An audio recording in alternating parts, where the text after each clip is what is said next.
I thought it was grief playing tricks on me until I saw her again. Different town, different casket, same black veil. You learn to ignore the shadows when you work with the dead, but this one kept coming back, always standing in the distance, always watching. Like the video if you've ever felt someone watching when no one should be there. And tell me, what do you think she wanted? It started like any other quiet morning on the edge of Elmwood. The air had that cold weight to it, the kind that sticks to your knuckles when you grip the wheel too long without gloves. I'd been doing funeral runs for nearly 14 years, and I could tell from the sky alone that it was going to be one of those days. Gray, damp, heavy with a silence that pressed in more than it spread out. Nothing dramatic ever really happened on these drives. Not like in those ghost stories people like to pass around after a couple beers. Real funeral work is quiet, almost clinical. You do the route, make the turns, stay respectful. Keep your voice low if you have to speak at all. And you learn to look away from the rearview mirror. Always. Nothing good ever comes from staring too long into a mirror in a hearse. Elmwood Cemetery sat like a tired thought at the end of a 2-lane road. No gate, just a crooked sign with peeling white paint, barely legible unless you already knew what it said. The trees around it were old, real old, the kind that creaked when there was no wind and dropped bark in sheets like something trying to shed skin. I pulled in slow, as always, tires crunching over the gravel like bones under boot. There were a few mourners already gathered, mostly elderly. Some middle-aged man standing stiff in a too-small suit, likely the son. I didn't recognize the family, but that wasn't unusual. Most of my work is anonymous by design. You carry someone's last breath without ever knowing their first. I parked near the back, left the engine idling for a moment while I checked the time. 37 minutes ahead of schedule. The funeral director was still setting things up by the folding chair's umbrella under one arm, clipboard in hand, glancing over like he wasn't expecting me this early. I stepped out, stretched my legs, and felt the ground already soft under my boots. Rain had passed through in the early hours, and the fog hadn't fully lifted. It rolled slow, hugging the headstones, turning the entire place into a watercolor left too long under a running tap. That's when I saw her. She stood by the last row of graves, just where the fog began to thicken enough to blur shapes, but not enough to erase them. I wouldn't have noticed her at all, if not for how still she was, too still. Not like the others, shifting weight from foot to foot, adjusting coats, whispering with hands in pockets. No, she was statuesque, almost too precise, dressed head to toe in black. Not modern mourning black, either. No tailored coat, no subtle jewelry, just layers of faded fabric, veil over the face, arms crossed beneath what looked like a shawl or perhaps a cloak. I could only make out the silhouette from where I stood, but the image stuck like a splinter in my mind. At first, I thought she was part of the family, maybe a distant cousin, maybe someone from the old neighborhood. Grief pulls people from the woodwork. I've seen it before. I made a mental note to nod politely if she came near the hearse. But the longer I stood there, the more I realized something was off. No one looked her way. Not once. The son didn't greet her. The older women didn't motion her closer. No one passed her an umbrella. It was like she didn't exist in their version of the world. But she did, in mine. I could see her clear as anything right there, by the crooked angel statue that had been leaning left for years. I tried to dismiss it, chalk it up to tricks of the fog, maybe a groundskeeper's cloak hung on a post. But then she moved, not toward me, not toward the grave, just a subtle shift of weight, as if turning ever so slightly to face the hearse. I didn't see eyes through the veil, but I felt them, like when you're in a room and know someone's watching from behind. That familiar pull in your spine, the tingle across the base of your neck, like static trying to crawl under your skin. I blinked, turned away, and forced myself to go through the motions. Open the rear, lower the ramp, unlock the safety rails. Every action muscle memory. I've done this so many times I could do it blindfolded, but my heartbeat wasn't following the rhythm. It had picked up just a little, enough that I noticed, enough that I had to steady my breathing while waiting for the family to gather. They took their time. The pastor was late. One of the women began to cry before the service even started, and all the while, I kept checking the edge of the fog. She was still there, never moved closer, never farther, just present, as though witnessing something personal, or waiting. That part haunted me most, the waiting. She didn't seem mournful, didn't seem like someone in pain, just resolved, like someone who'd been attending funerals long before this one, like someone who would still be there after we'd all gone. When it was finally over and the earth was packed, I loaded the gear back into the hearse. Most of the mourners had wandered off toward their cars or into small, quiet conversations near the road. I glanced one last time to where she'd been, and she was gone. Not walked away, not turned, just gone. The fog hadn't lifted. No shift in light or sound. Just the absence of her, where presence had been a moment before. I didn't say anything to the director. Didn't ask the family. What would I have said? Did you see the woman no one else acknowledged? No. You keep those things to yourself in this line of work. You file it away next to the other strange encounters. The candle that relit itself during a night vigil. The casket that arrived an inch too long for the grave that had already been measured. The humming from the cremation room when all the machines were off. You collect them like beads on a string. Too few to make a pattern. Too many to dismiss. But something in me knew this wasn't a one-time thing. The air had that feeling to it. That weight. Like the first pressure drop before a long storm. I didn't know then how many more times I'd see her. How many towns she'd show up in. How many burials she'd witness from a distance. But I knew, deep down in the marrow of me, that this was the start of something. Something that had already begun, long before I ever pulled into Elmwood. Something that had been watching funerals, long before I ever drove a hearse. Something that, now, had seen me, and wasn't planning on looking away. The rain began before I even turned onto the interstate that morning. Not in sudden bursts or loud claps, but in that slow, relentless rhythm that seems designed to soak everything from the inside out.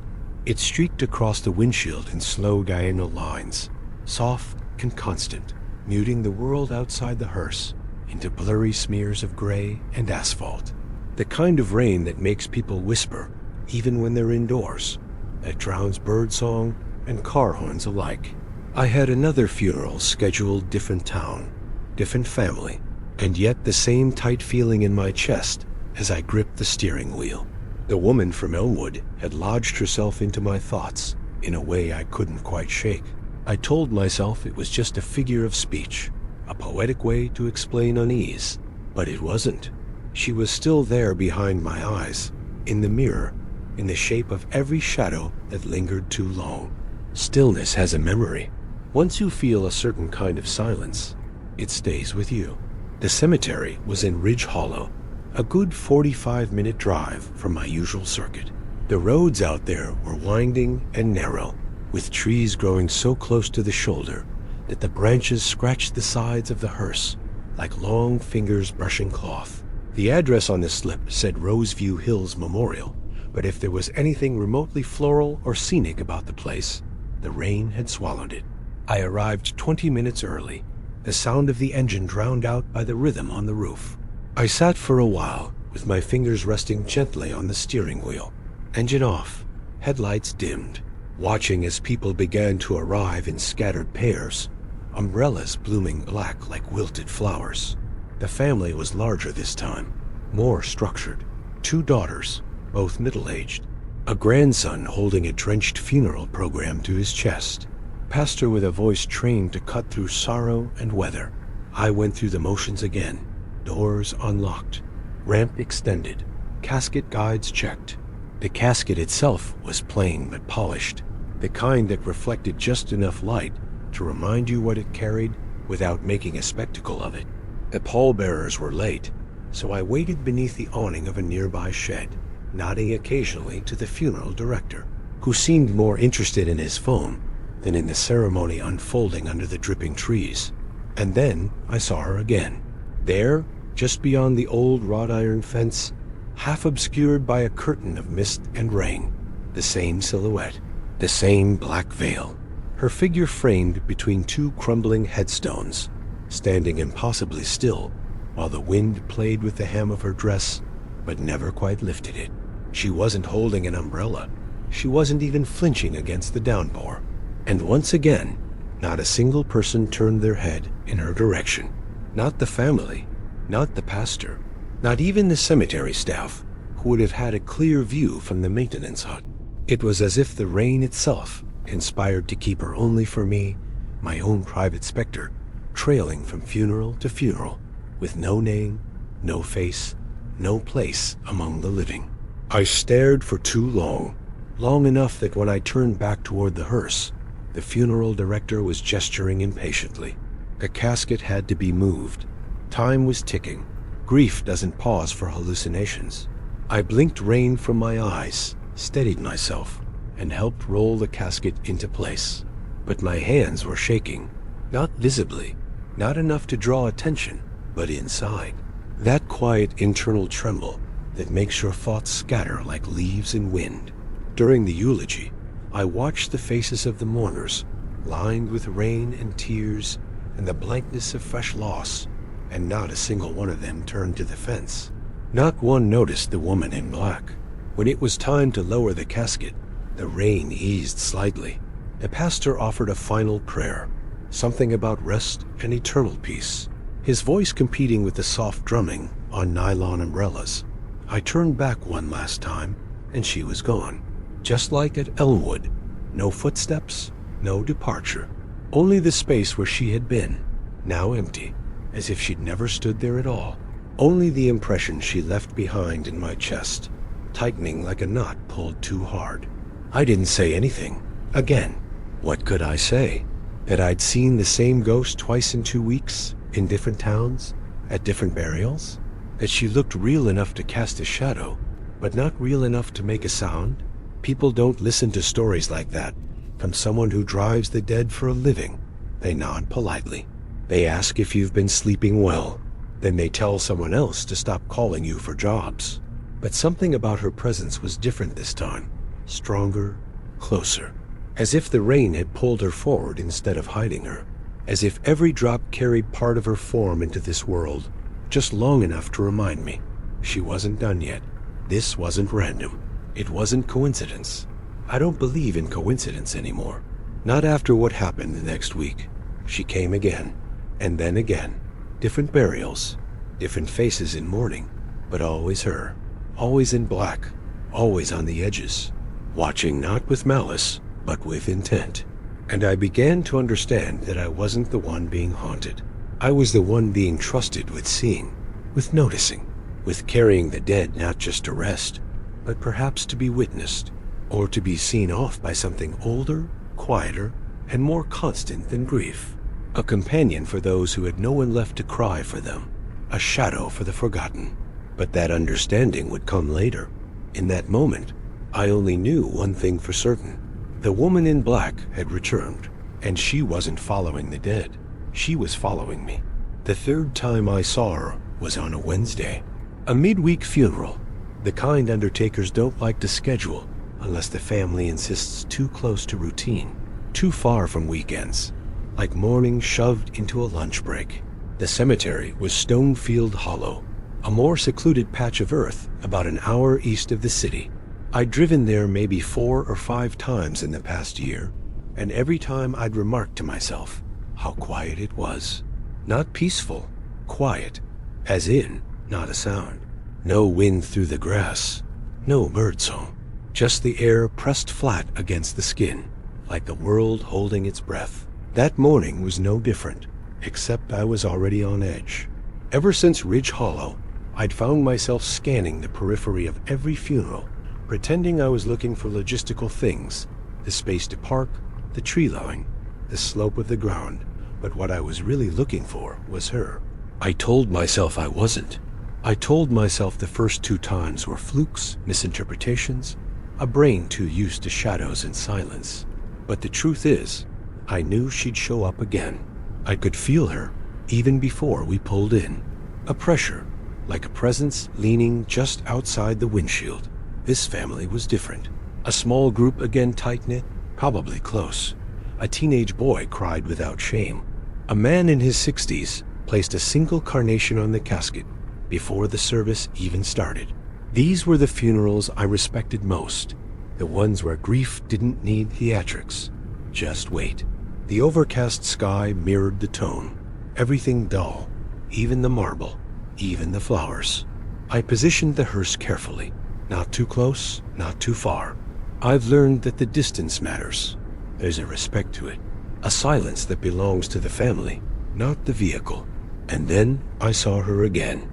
This time, she was positioned behind an old obelisk headstone near the south edge of the grounds. Same black veil, same long dress, same posture, arms at her sides. Head bowed just enough that you couldn't see her face. Just the suggestion of one. She hadn't changed in the slightest. Not even her placement. Always far enough not to draw attention. Always close enough that I couldn't ignore her. And the strangest part, what made my skin crawl more than anything else, she never moved. Not once. Not a tilt of the head. Not a shift of weight. Not even the subtle tremble that comes from standing still for too long. She stood like a statue, like she'd been carved from the same stone as the monuments surrounding her. I watched her through the windshield for nearly 15 minutes while the family gathered, while the pastor adjusted his notes, while the casket sat waiting like a question no one wanted to answer. Still, she did not move. The veil didn't flutter. The hem of her dress didn't sway. She was untouched by the breeze, impervious to time. I blinked, rubbed my eyes, looked again. She remained. I stepped out of the hearse briefly, stretching my legs, pretending to check the alignment of the casket rails. And still, I avoided looking directly at her, because some part of me feared what might happen if I did. The same way you avoid making eye contact with something in a nightmare, because acknowledgement might make it real. But my peripheral vision betrayed me. She was always there, locked in place, the one inconsistency in an otherwise routine day. The funeral proceeded without delay. No one tripped over words. No one wailed. It was a quiet letting go, like an exhale after holding your breath for too long. And when the casket was lowered, I glanced toward the far corner again, almost against my will. She was still there. Same angle, same posture. No movement, no attention drawn. And again, not a single other person looked her way. The service ended. The family dispersed in slow waves, leaving behind that residual heaviness that always follows mourning. I climbed back into the hearse and stared at the mirror longer than usual.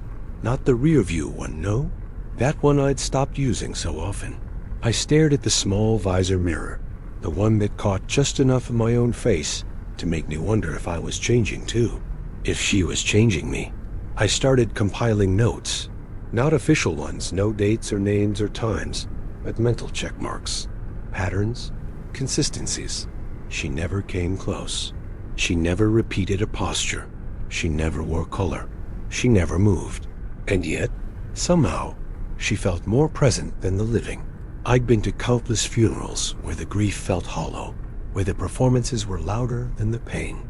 But she felt more like mourning than anyone else, like a vessel for all the loss that went unspoken, like someone who grieved for the sake of grief itself. As I pulled away from Stonefield Hollow, I glanced one last time through the side mirror, and there she was, still, watching, or maybe not watching, maybe simply existing, rooted, bound. I couldn't tell anymore if she was following me or if I had begun chasing her. That night, I dreamed of cemeteries with no names, endless rows of tombstones with blank faces, and in the center of each stood a woman in black, each one identical, each one unmoving. I woke up cold, sweating, certain that I'd never get rid of her, that she was stitched into the lining of my thoughts now, into the fabric of my roots, into the dust on the hearse floor. She wasn't an anomaly anymore. She was part of the job. It was the smallest service I'd driven in years. 8 chairs, a child-sized casket, an air so heavy It felt like every breath came with the weight of someone else's grief. The route was short, just 19 minutes from the funeral home to the cemetery, but I took each curve as if the hearse carried glass. Some things you don't rush. A child's burial is one of them. The sky was blank that morning. No clouds, no sun. Just a pale ceiling that pressed against the tops of the trees like it wanted to keep everything beneath it quiet. I remember noticing how flat the light was, how shadows didn't seem to form properly. Everything looked staged, like a set not yet lit for the scene. And in the middle of that strange stillness, I could feel something else hitching a ride with me. Not a presence in the vehicle, exactly, but something lingering just behind the awareness. Like walking down a hallway and knowing someone had just turned the corner. The girl, her name was Hannah, had been 6. The kind of age that doesn't belong anywhere near gravestones. Her mother rode with me in the front passenger seat, eyes empty, hands trembling in her lap. I didn't speak. You don't fill that kind of silence with words. You let it exist. You let it hurt. And when we arrived at the cemetery, she didn't wait for me to open the door. She stepped out like someone walking underwater, her body moving seconds behind her intent. The burial site had been prepared off to the side, not far from a cluster of old angel statues, worn smooth by time. I noticed the groundskeepers had arranged the plot carefully, with soft pink flowers pressed into the grass. Someone had tried to make it gentle. It never is. I stayed by the hearse as the family, just 7 people now, as one elderly man stayed in the car, gathered around the tiny rectangle in the earth. I've seen grown men collapse at child funerals. I've seen grandmothers howl and fathers punch the dirt until their knuckles bled. But this family was quiet, too quiet, like the grief had hollowed them out before they even arrived. They stood as if already frozen in mourning. And that's when I saw her again. 9th. There were 9 people standing at that graveside. I counted them without even thinking, the way you glance at your speedometer without intending to, an automatic reflex built on routine. 8 mourners, 1 small casket, 9 figures. And just like that, the cold slid through my spine. Because she was there, not in the group, not near the family, behind the angel statues. Head slightly lowered, arms draped beneath the same thick, old-fashioned black shawl, still as marble, watching. I couldn't see her face. I never could. The veil obscured everything, except the faint outline of a chin, the edge of a jaw that never shifted. And again, no one else seemed to notice. No one turned. No one paused. The priest delivered the prayer with steady voice. The mother sobbed once, sharp and brief, like a gasp more than a cry. Then the shoveling began. 1 man, then another, then the mother.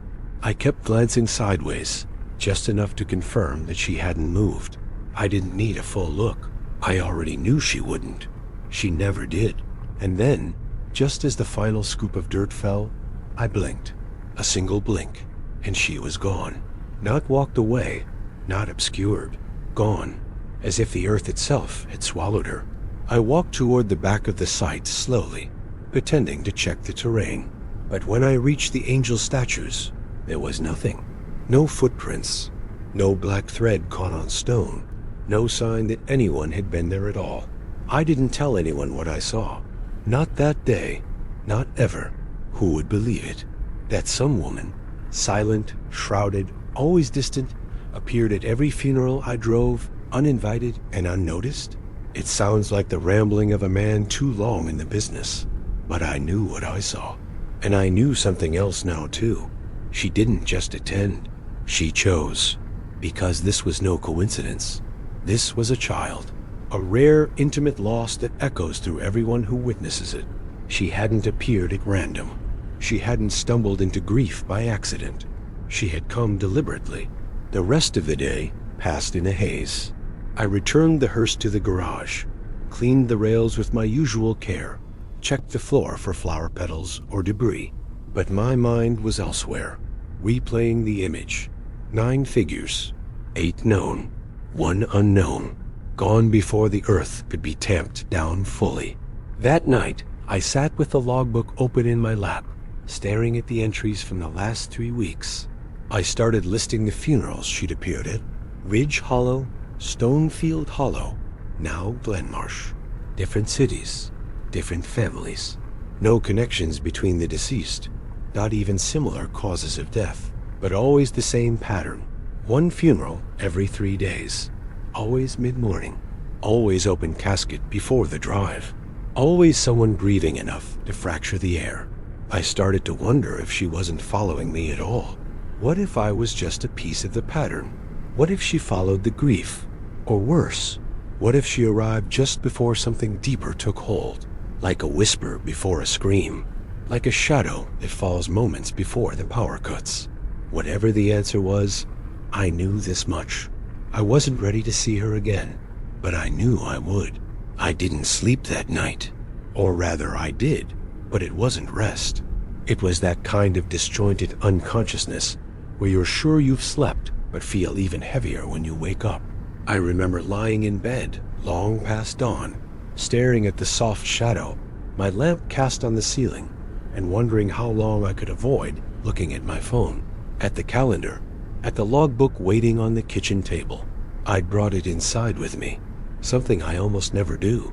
Normally, I keep all my logs in the glove box or file them at the garage. Dates, times, names of the deceased, destination cemeteries, and the license of the family contact. It's all standardized, impersonal. But that night, I needed to see everything in front of me. I needed to make sense of her appearances. And maybe, just maybe, prove to myself that there was a rational explanation, a scheduling overlap, a family name repeated by coincidence, a pattern the brain insists on creating out of noise. That's what I told myself anyway. But once I laid out the entries, that comforting delusion collapsed. It was all there, plain and quiet and undeniable. 10 funerals in 28 days, all in different towns, some more rural than others, but never more than 2 hours from my base. I used a pencil at first, lightly circling the entries where I remembered seeing her Ridge Hollow on the 3rd, Stonefield Hollow on the 7th, Glenmarsh on the 14th. Then I paused, because the 4th funeral was one I hadn't recalled until I checked the timestamp. Fairwind Hills. The family had insisted on a very short service. I remembered the request because it was so abrupt, only 10 minutes graveside, no music, no formal clergy. I remember thinking it felt cold, not disrespectful, just disconnected. But now that I thought about it, I had glanced up from the driver's seat that morning and seen someone standing far beyond the parking line, near the tree line, half obscured by the curve of the hill. I hadn't noted it at the time. The shape had blended into the grayness of the overcast sky.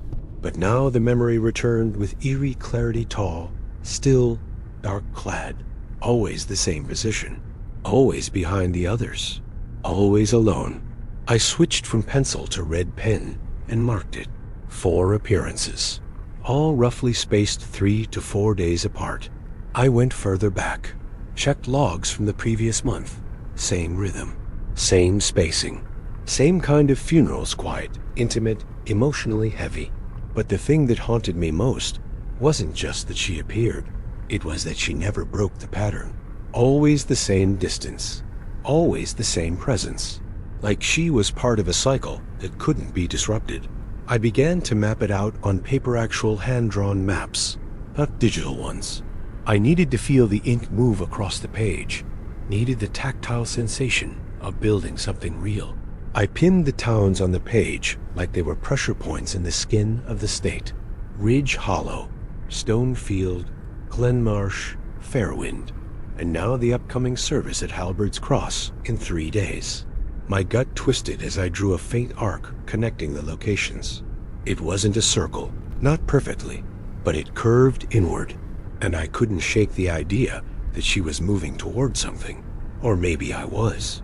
I stared at the blank page for a long time, the red marks glowing faintly under the yellow kitchen light, and whispered aloud for the first time. Why? Not in fear, not in anger, just confusion. The kind of bewildered pleading you offer a puzzle It refuses to let its corners align. The kind of question you don't expect answered. I went back to the names of the deceased. 7 women, 3 men. Ages ranging from 6 to 83. No overlapping surnames. No shared funeral homes.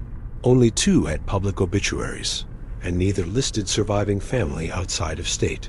But then I saw something so small, I nearly dismissed it.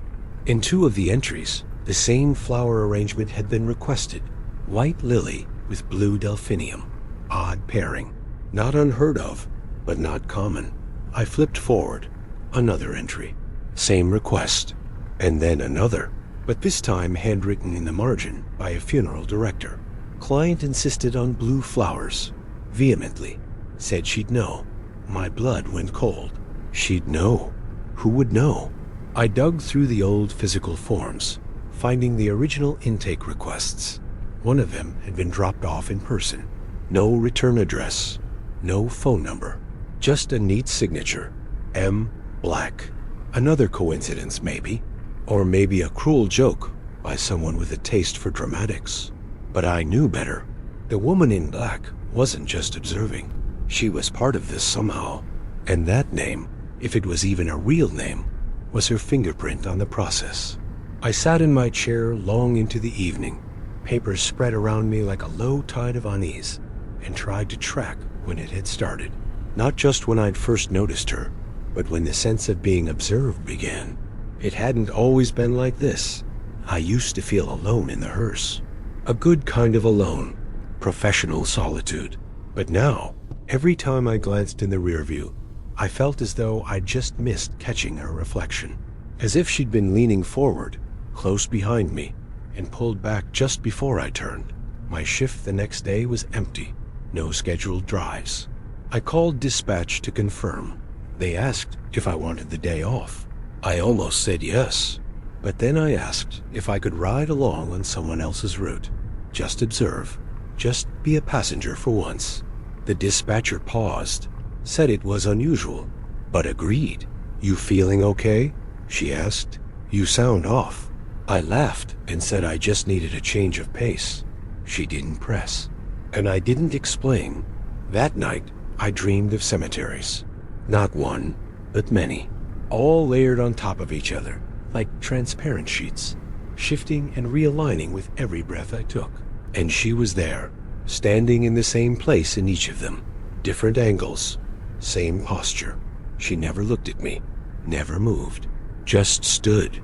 And as the dream faded, I heard something, not her voice, not speech at all, but a low hum. Not musical, not mechanical, just steady, constant, like the vibration of something buried too deep to dig up. I woke before dawn, already dressed. The logbook sat closed on the table, but I knew the next entry would be mine again soon. Halberd's Cross was coming. 3 days. I didn't know if she would be there, but I knew I would, and I wasn't sure which part of that terrified me more. The funeral home I was working with that week had an aging crematorium attached. A squat rectangular building wrapped in rust streaked siding and bordered by cracked pavement that never fully dried, even in the sun. It stood behind the main hall, quiet and ugly, and separate like a place we were ashamed to acknowledge, but couldn't do without. They had upgraded the inside a few years ago, new burners, better ventilation, but the exterior still looked like something from a forgotten industrial zone. I knew its layout by heart, from the short loading ramp to the yellowed glass above the furnace controls. I'd made dozens of midnight drop-offs there, when families preferred the ceremony first and the cremation later, in silence. That's how it had always been. But on the night, I decided to check the cameras. I didn't care about routine. I needed to see her, needed to know if the woman in black was truly following these deaths, or if my mind had begun warping memory and coincidence into something malignant. The director on duty was Peter. He wasn't a friend, exactly, but we'd worked together long enough to build a mutual respect based on punctuality and quiet. When I asked him if the night surveillance footage was stored locally, he raised a brow and said, "We delete weekly, unless there's a liability case." I nodded, then asked if last night's footage still existed. Probably for another hour or two, he said. Why? I told him I thought I saw someone by the back fence during my last delivery. Didn't say ghost. Didn't say woman in black. Just someone. That was enough. He led me to the tiny office where a single, dusty monitor sat beneath a wall calendar still stuck on the wrong month. The keyboard was yellowed from years of finger oil. He typed in the date and loaded the file. A 4-camera split. No sound. No frills. Just gray static and timestamps rolling upward. I watched myself on the lower left feed, pulling in at 3:41 a.m., backing the hearse into position, opening the rear door. The furnace crew hadn't arrived yet, so I sat for a minute, engine off, hands on the wheel. I remember that pause something had felt off. Then I stepped out and began the transfer, alone, just like always. The loading dock camera gave the best view. Wide angle, grainy contrast, everything covered in that sickly gray glow of sodium vapor lighting. At 3:45 a.m., I disappeared briefly from the frame as I walked behind the hearse to retrieve paperwork. And then, at 3:47 a.m., she appeared. It wasn't cinematic. No music. No flicker of light. One frame she wasn't there. The next she was, standing near the far support pillar at the edge of the fence line, barely inside the light. Completely still, veil down, arms folded beneath a familiar black shawl. A figure didn't move, didn't sway, just watched. I leaned forward until my nose nearly touched the screen. Peter said nothing. He just looked from me to the monitor and back again. I could feel the air shift in the room as we both registered that this wasn't normal. This wasn't imagination. I don't remember anyone else being here, he muttered. No deliveries, no pickups. I asked if the area had motion sensors. He said no. Old system. Cheap install. Just visual. He rewound the tape, played it again. Same result. Empty then not. I asked to pause on the clearest frame. He did. I stared. There was no doubt. Same posture. Same veil. Same aura of absolute quiet. But there was one detail I hadn't seen before. Her head was tilted not forward, in mourning, but slightly to the side, as if she was studying something. Or someone. Me. Peter didn't ask questions. He just handed me a flash drive and said, "Take it, before it clears itself." I thanked him, though my voice barely registered. I left the office with the drive in my pocket, suddenly aware of how loud my shoes sounded on the linoleum. Outside, the air was thick, not humid, just dense, like walking through a pocket of atmosphere where the pressure wasn't quite right. Back at my apartment, I plugged in the flash drive and stared at the still image for hours. I didn't fast forward, didn't check other feeds. I just left her frozen on screen, watching me. And it was then that I began to understand something fundamental. This wasn't a haunting, not in the way we think of them. She wasn't random, wasn't chaotic. She moved with intention, appeared only at thresholds, funeral sites, graveyards, crematoriums, always peripheral, never confrontational. She was part of the ritual, a witness to the passage. The footage proved it wasn't just in my head, but that was somehow more terrifying, because now I had to reckon with the idea that others might have seen her too, but said nothing, just like I hadn't for weeks, out of fear or superstition or shame. I opened an old notebook and began listing every unusual moment from past years that I had ignored. Flickers, sounds, that feeling of being watched at the wheel. How many times had she been there before I noticed? At 4:12 a.m., I heard something in the hallway outside my apartment. A soft rustle, like fabric brushing brick. I stood still, waited. No knock, no footsteps, just a fading pressure, as if someone had leaned against my door and then withdrawn. I didn't open it. I just turned back to the monitor and watched her in still frame, over and over. And somehow I knew she wasn't warning me. She wasn't threatening anything. She was checking, like I'd just become part of whatever rhythm she moved through. That night, I didn't sleep in the bedroom. I sat in the living room, staring at the flash drive icon on my desktop.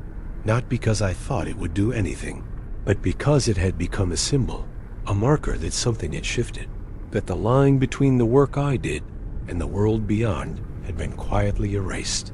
The next day, I didn't tell anyone about the footage, didn't show the other drivers. I just filed my next route and waited, because the next funeral was only 2 days away. Halberd's Cross again, and I knew she'd be there. I had planned it in my head a dozen times before it actually happened. What I'd say, how I'd approach her, how I'd look her in the eye if I got close enough, if she had eyes I could see. But those mental rehearsals meant nothing when the day arrived.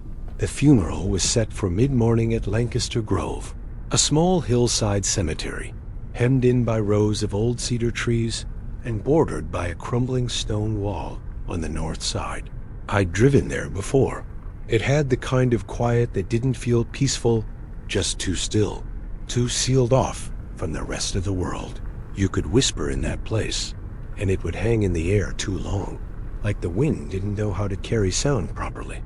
When I arrived, the sky was a dull, unthreatening gray, not the kind that promised rain, just that blank kind of overcast that made the air feel paper-thin.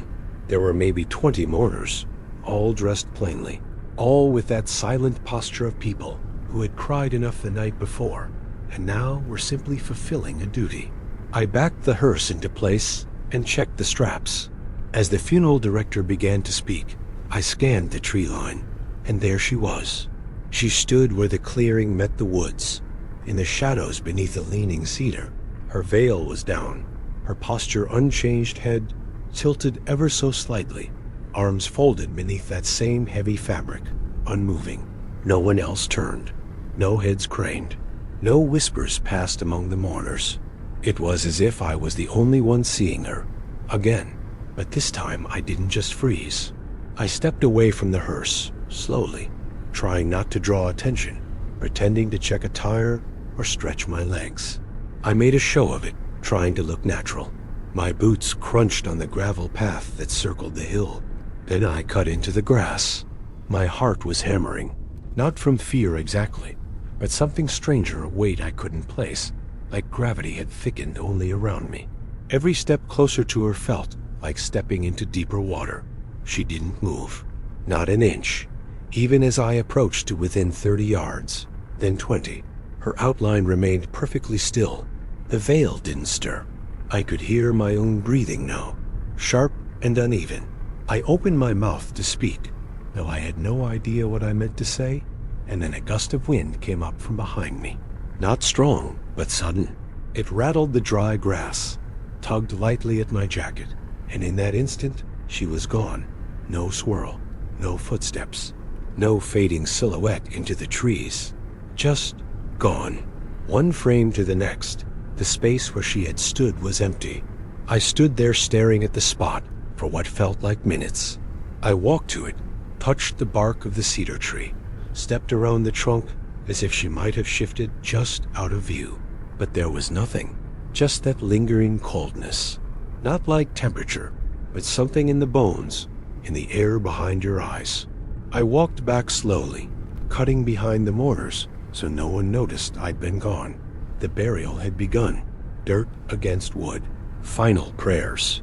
I kept my face neutral, but inside I was unraveling in slow loops. It wasn't just the vanishing, it was how utterly deliberate it had felt. She let me get that close. She knew. She wanted me to try, but not to reach her, just to know that I couldn't. That night, I didn't go home. I sat in the hearse after dark, parked by the back of the funeral home where the yellow light of the alley lamp just barely reached the windshield. I opened my notebook and started writing everything again, not just the sightings, not just the facts. I wrote what I felt, what shifted, the dreams I'd had since all this started, quiet ones, but strange.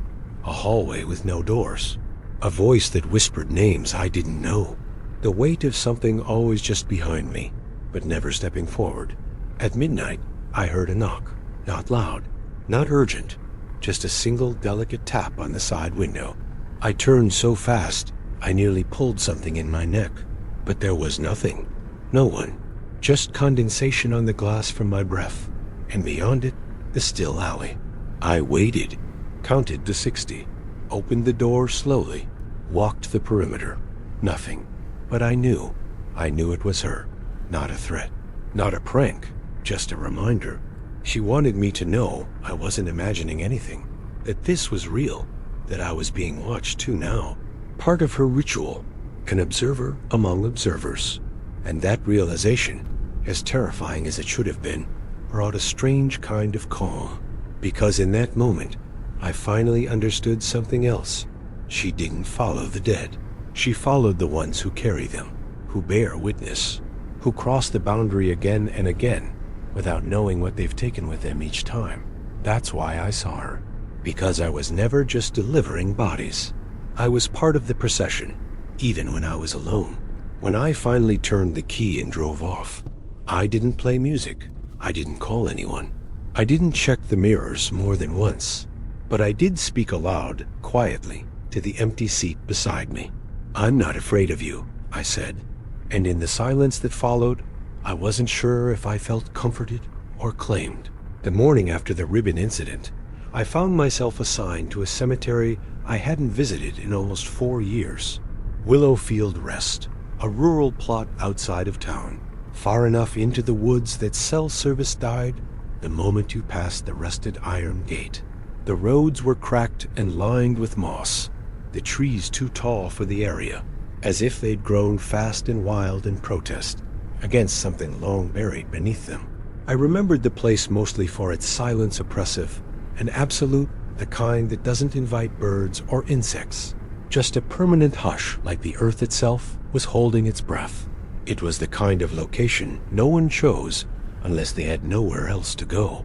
Today's funeral was small again. 3 cars, 5 people total.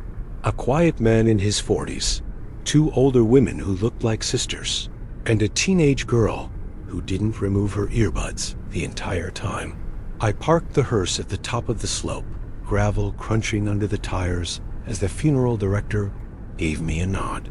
The grave had already been dug tight, clean edges, fresh dirt piled neatly beside it, and a single blue umbrella had been planted into the grass, still folded, unused. Rain threatened again, but hadn't arrived. The man I was transporting had no obituary, no papers in the file, just a tag from the hospital morgue, a death certificate, and a hand-scribbled note from a social worker that read, "No known relatives. Disposition arranged by county." These ones always hit differently, not for sorrow or pity, but because you never really know who's in the back with you. The story stops cold, and you're the last chapter whether you like it or not. As I stepped out of the hearse and helped guide the casket toward the hole, I felt that odd prickling again, like I wasn't the only one watching the burial, like we'd picked up someone else along the way. But I forced it down. I kept my face straight, hands steady, mind calm. You do that long enough, and the feeling passes usually. It wasn't until the casket was lowered and the mourners had started drifting back toward their cars that I noticed him. The gravedigger, older man, lean frame, sun-dried skin that looked almost wooden from too many seasons under weather. He stood just beyond the tool shed, watching, not moving, arms crossed. His eyes didn't track the mourners. They stayed on me. I gave a polite nod, the kind you give when you're not sure if someone's staff or visitor. He didn't nod back, just kept his stare fixed. As I turned to walk toward the hearse, I heard footsteps behind me, slow, steady, boots against dirt. I didn't look back until the voice came. "You see her too?" The words dropped like bricks in water, no rise, no emotion, just wait. I turned. He was closer now, within 10 feet, staring dead into me like he already knew the answer. I hesitated. I wasn't sure what to say. Part of me wanted to laugh it off, to deny, to pretend I didn't know exactly who he meant. But I didn't. I nodded once. Small, careful. His eyes softened, just a fraction, like something heavy in his chest shifted slightly. Then he did something strange. He looked past me, toward the far edge of the woods, then made the sign of the cross slowly, deliberately. his fingers shaking slightly, and he turned to walk away without another word. I wanted to follow him, to ask questions, to find out how long he'd seen her when it started, what else he'd noticed. But I didn't. Something in his silence told me enough. This wasn't something you chased. This wasn't a secret to uncover. It was a pattern to survive. And for him, talking about it felt like letting it in closer. Later that evening, I returned to the cemetery alone. I parked outside the gate and walked the gravel path with a flashlight low to the ground. I didn't know what I expected to find. Maybe footprints, maybe the gravedigger again, maybe her. But the night offered nothing but stillness, and yet the feeling didn't leave. That sensation of being watched from behind the tree line, of a presence keeping its distance, but always within sight. I walked to the shed. It was locked, but beside it, propped against the wall, was a spade, its blade covered in wet earth. Though no fresh burials had been scheduled past noon, I crouched, inspected it. Something stuck to the wood of the handle fibers. Black, thin, like fabric worn too many winters. I didn't take them. I didn't photograph them. I just stood, holding the air in my lungs as if exhaling would make her appear. The wind didn't move. No owls called, no branches snapped. But I knew the gravedigger had seen her too, and he knew the rules better than I did. Don't speak her name. Don't follow too far. And when she appears, never, ever step beyond the tree line. I left the cemetery with my heart like a fist and my headlights off for the first 2 miles, just to feel what it was like to move blind, like maybe she always had. There was a kind of inevitability to that final procession, as if I had known from the beginning that it would come to this. The month was nearly over. The funeral calendar was emptying out, and I was scheduled for only one more transport before my short leave. It felt like the kind of closure you don't plan, but sense crawling closer, quiet and absolute. I woke earlier than usual, even though the burial was scheduled for mid-afternoon. My hands felt restless, so I checked and rechecked everything. The route, the casket latches, the logbook entries, even the hearse tires, which I'd never given more than a glance before. It wasn't about anxiety anymore. It was about preparation, as if somewhere deep down I understood that this day would be different, that she would come closer. The cemetery was in the valley, a place called Bridge Hollow, surrounded by hills that trapped the fog like a bowl. I had to descend a winding path to get there, one lane, carved through decades of soft soil and crumbling rock. Every funeral there required a slow crawl down into silence, and every engine echo bounced off the trees with a ghost's delay. The passenger that day was a woman in her 70s. According to the paperwork, she had lived alone, no surviving family. A neighbor had arranged the service. There was no clergy, just a man from the city office to oversee the procedure, and me. I drove alone, which felt right. Even the funeral director didn't ride along. I remember the wind being oddly still for that route, the air thick as if pressed against glass. I turned the rearview mirror slightly before descending the hill, and for a second I hesitated, not because of traffic or timing, but because I already saw her. She was there again, at the top of the hill, standing by the crooked fence post at the entrance to the cemetery, just far enough that no details could be seen, but close enough for certainty.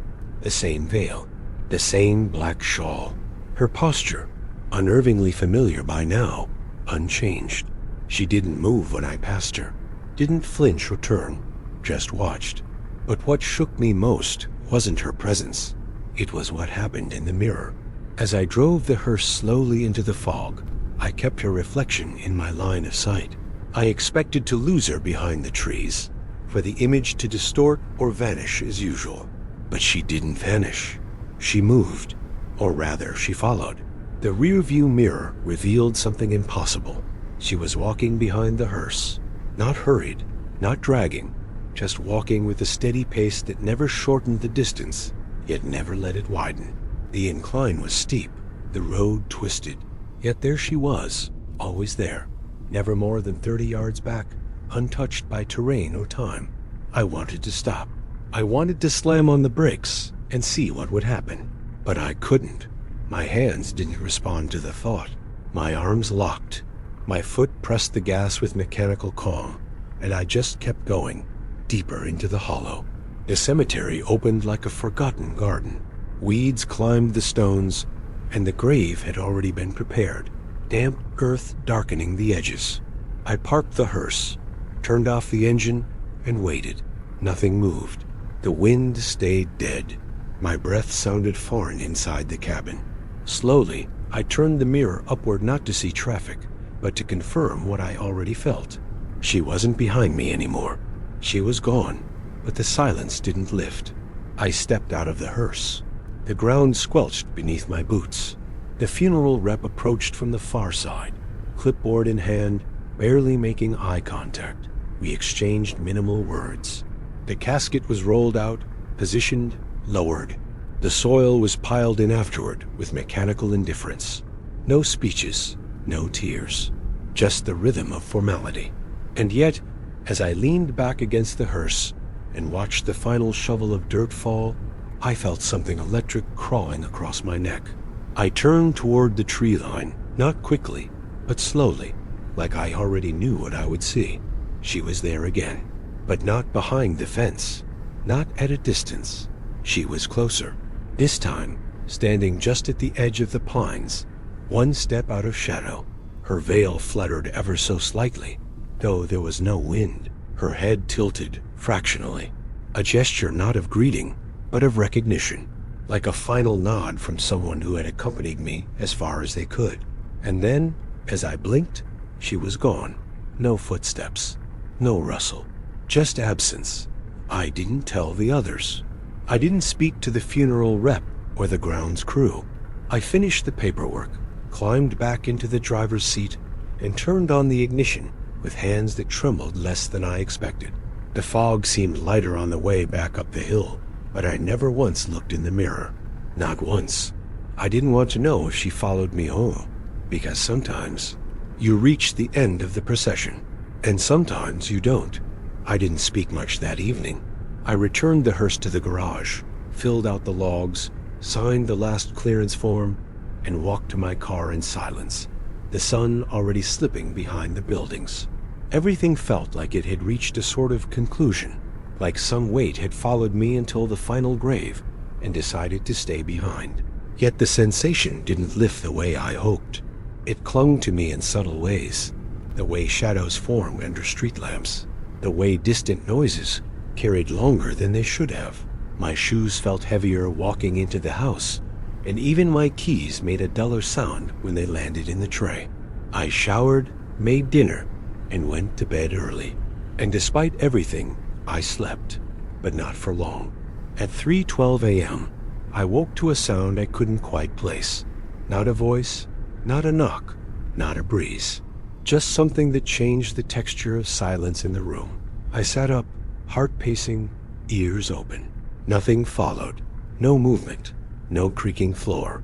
Just stillness again. That same thick stillness that had followed me since Elmwood. I got up, walked through the house, checked every window and lock. Everything was untouched. But when I returned to the living room, something compelled me to grab my jacket and drive back to the garage. Not because I forgot anything, but because I couldn't sleep knowing the hearse sat there alone after everything it had witnessed. And perhaps, in some part of me, I wasn't done saying goodbye. The city was dead quiet, not eerie, just empty. Lights flickered in store windows, and the red signals glowed across intersections with no cars waiting. When I reached the funeral home garage, the keypad buzzed open on the first try. I didn't turn on the full lights, just the low strip of fluorescence near the rear, casting the familiar pale sheen across the parked vehicles. The hearse stood at the far end, still streaked with fog residue, its chrome handles catching dull glints from the overheads. I walked up to it slowly, hand brushing the side panel, like approaching an animal I wasn't sure had stopped breathing. The door opened without resistance. Inside, it smelled like cold vinyl and damp fabric, same as always, nothing unusual. But when I looked toward the back compartment, something immediately caught my eye. Tucked between the casket rails, not placed or draped, but caught gently in the groove of the lining was a thin black ribbon. It was maybe 6 inches long, made of delicate, aged satin, faded in some parts, fraying slightly at the edges, but unmistakably real. I stood frozen for a good minute, just staring at it, trying to process what I was looking at. It hadn't been there earlier. I was sure. I had cleaned the rails, swept the interior, and done my usual end-of-day check. I even remember wiping the chrome surface where the ribbon now rested, and yet there it was. I reached in carefully, fingers trembling despite the calm air, and touched it. It was warm, not hot, not fresh from a pocket or a hand, but warm enough that it hadn't been sitting in a cold compartment long, as if it had just been placed there recently, intentionally.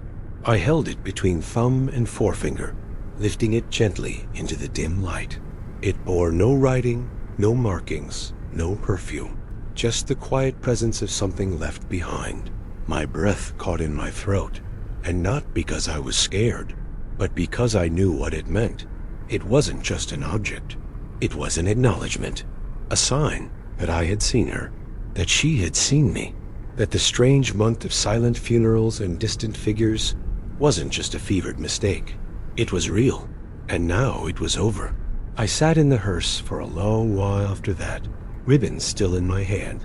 I didn't cry, didn't speak, just sat there, letting the reality of it settle into my bones. The silence was different now, not oppressive, not thick, just full, like the world had exhaled something it had held onto for too long. Eventually, I placed the ribbon in the glove box, not to hide it, but to keep it safe. And then I locked the hearse and walked back into the early morning. The sky was beginning to pale into that soft, bluish hue that precedes sunrise. Birds hadn't yet begun their song, but I knew they would soon. The weight on my shoulders felt familiar, but manageable, like something that had chosen to step away at last. I've driven many more funerals since then. I've seen many faces, heard many names, but never again did I see her. Not at Elmwood, not behind fences, not beyond tree lines. The woman in black had moved on, or maybe she had been satisfied. I don't pretend to understand, but I still keep the ribbon, folded carefully in a small box now, beside my license and the hearse keys. I don't look at it often, but some nights, when the silence gets heavy again, I open the box and run a finger along its edge. And in those moments, I remember not just her, but the feeling of being watched, not out of malice, but recognition. Some presences don't haunt, they accompany, even if only for a while.